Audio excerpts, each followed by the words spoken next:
মনে করেছিলাম যেহেতু দ্বিতীয় জীবন পেয়েছি, আমার পরিবার, আমার সন্তানের আমাকে 8টি বছর পায়নি, তাদেরকে নিয়ে দেশের বাইরে চলে যাব। যে দেশ আমাকে অধিকার দিতে পারে না সেই দেশে আমি থাকবো না। কিন্তু যখন 48 নম্বর ওয়ার্ড যুবদল সভাপতি সাজিদুল ইসলাম সুমন ভাইয়ের মেয়ে হাফসা ইসলাম লাইতার চোখের দিকে তাকায় যে এখনো বাবার জন্য অপেক্ষা করে আছে, তখন যেতে পারি না। মানুষ, আমরা যে কথা বলছি, আমরা যে বিষয়ের সাক্ষী, বেশ কিছু শক্তিশালী অপশক্তির বিরুদ্ধে আমরা সাক্ষী দিচ্ছি, যারা এখনো ক্ষমতাসীন অবস্থায় বিদ্যমান। আমাদের এই সাক্ষী তাদের ভীষণ অসুবিধার কারণ, এবং আমরা যদি কথা বলি তাদের আমাদের জীবনের ঝুঁকি এখনো রয়েছে। যেমন ভাবে জীবন দিতে হয়েছে আমার ভাই হাদিকে।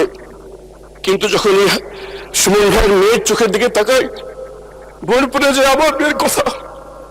8টি বছর তারা জিজ্ঞেস করতো বাবা কোথায়, কেউ উত্তর দিতে পারতো না।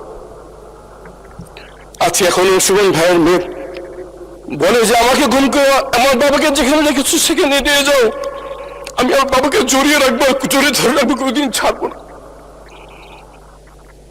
মোহাম্মদ পারভেজ ভাইয়ের মেয়ে আদিবা ইসলাম রিদি বলে, সবাই বলে ধরে না বাবা মারা গেছে, বাবা কি কোনো অঙ্ক যে ধরে নেবে বাবা মারা গেছে। মাননীয় স্পিকার, এসব অসংখ্য মেয়ে, মা, স্ত্রীর চাপা ক্ষোভ, চোখের পানি, ক্ষোভ এখনো বিদ্যমান। এই রাষ্ট্র তাদের কোনো জবাব দিতে পারে। মাননীয় স্পিকার,